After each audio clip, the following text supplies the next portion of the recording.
राम राम दोस्तों और मेरी माताएं बहनें, आप सभी का स्वागत है बाबा नीम करौली जी के दरबार में। आप सभी का स्वागत है मेरी मैया रानी के दरबार में। मेरी आदि पराशक्ति मानो दुर्गा, जो भी मेरा भाई मेरी माताएं बहनें आपकी महिमा सुनते हैं माँ, उनके घर में सदैव खुशियाँ हों, सुख समृद्धि आए, कभी कोई कष्ट संकट उस परिवार में ना हो माँ। यही मेरी प्रार्थना, यही मेरी अर्जी। राम। दोस्तों और मेरी माताएं बहनें, आज बाबा नीम करौली जी की एक और महिमा का वर्णन करते हैं, गुणगान करते हैं मेरे प्रभु की महिमा का।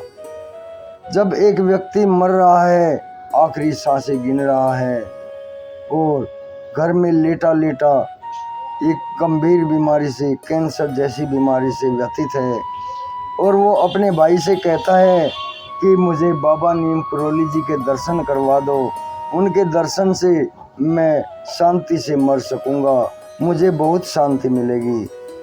तो ऐसा अपने भाई से वो मरने वाला व्यक्ति कहता है, और उसका छोटा भाई बाबा नीम करौली जी के दरबार में जाता है। बाबा नीम करौली जी उस समय हल्द्वानी में थे, वहाँ पर अपना दरबार लगाए हुए थे। तो वो बाबा नीम करौली जी के सामने जाता है और दरवाजे में खड़ा हो जाता है और निहारने लगता है बाबा जी को, प्रभु को निहारने लगता है।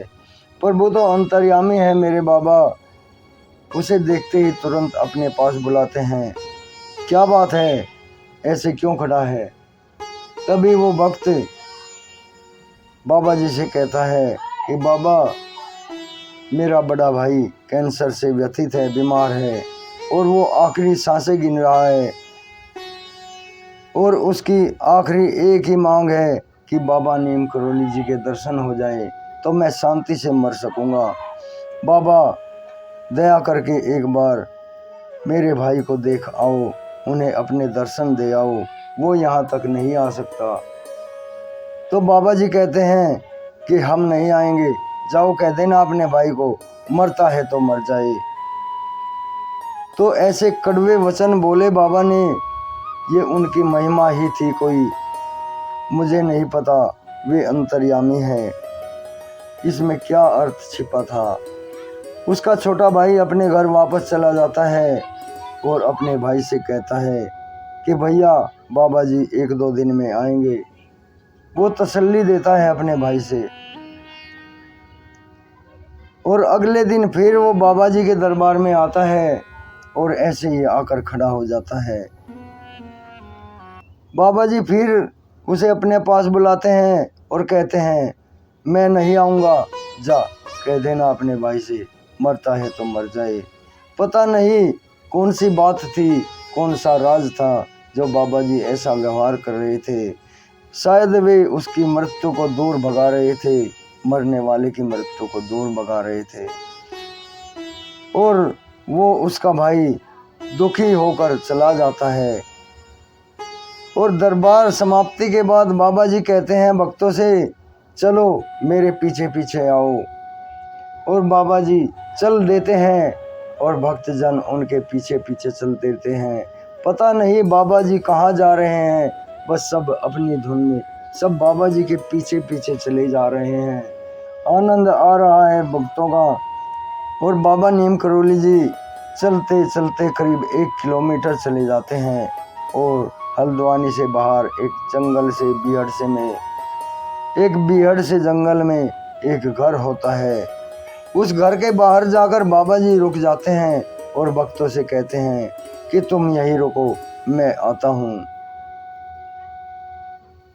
और बाबा नीम करौली जी सीधे घुस जाते हैं उस घर के अंदर, जहाँ वो व्यक्ति तड़प रहा था, आखिरी सांसें गिन रहा था और बाबा जी के दर्शन को बेचैन था। बाबा जी सीधे उसी कक्ष में जाते हैं, उसी कमरे में जाते हैं जहाँ वो व्यक्ति लेटा हुआ था, और उसे एकदम जाकर कहते हैं, तुम मर रहा है, तुम मर रहा है।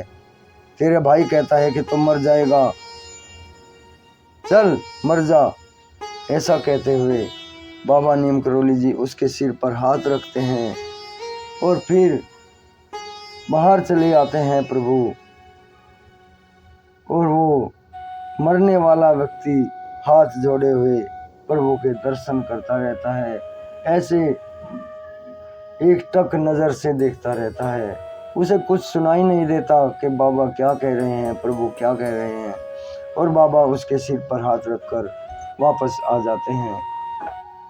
और बाबा जी बाहर आकर उसके भाई को बुलाते हैं और उसे कहते हैं, चल मेरे साथ आ।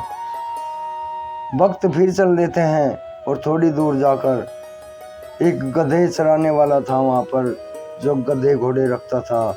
उस गधे वाले से बाबा जी कहते हैं, ए सुन, ये ले 20 रुपया और इसे 5 दिन तक अपनी गधी का 1 गिलास दूध देना है तुझे। और उसी समय उसकी गधी का 1 गिलास दूध निकलवा कर उसके भाई को दे देते हैं वे। उस समय 20 रुपये की भी बहुत बड़ी कीमत थी। सन 1960 में बाबा जी से 20 रुपये प्राप्त करके वो गधी वाला बहुत प्रसन्न होता है। जाने क्या पूंजी मिल गई हो उसे, और वो बहुत ही खुशी पूर्वक अपनी गधी का दूध निकाल कर उसे दे देता है, बाबा जी को दे देता है। बाबा उसके भाई के हाथ में वो गिलास देते हैं और कहते हैं, जा अपने भाई को इसे पिला देना, वो ठीक हो जाएगा। लेकिन उसे मत बताना कि ये गधी का दूध है, उसे बताना कि बाबा जी आशीर्वाद दे के गए हैं। तो ऐसी महिमा हुई और कुछ ही दिनों में वो भक्त जो आखिरी सांसें गिन रहा था, जो कैंसर से पीड़ित था, वो दिन ब दिन ठीक होता जाता है और 7 दिन के अंदर वो पूर्ण स्वस्थ हो जाता है। उसके बाद बाबा नीम करौली जी के शरण में वे दोनों भाई आते हैं और बाबा नीम करौली जी के चरणों में बारंबार वंदन करने लगते हैं, हे प्रभु आप ही भगवान हो, हे बाबा आपने जीवन दान दिया है, आपका ही ये जीवन है, आपकी ही सांसें हैं। राम। दोस्तों और मेरी माताएं बहनें आगे भी शेयर करें, बाबा नीम करौली जी के अनंत महिमा चैनल से जुड़े रहें। ऐसे ही आशीर्वाद पूर्ण, एक वरदान पूर्ण आपको बाबा जी की महिमा सुनाता रहूँगा। बाबा नीम करौली जी का अपार आशीर्वाद चैनल पर है, ताकि आपके परिवार पर जुड़ते ही आपके सभी कष्ट, दुख, रोग, शोक सब दूर हो जाएं, यही मेरी प्रार्थना रहती है। जय बाबा नीम करौली महाराज की।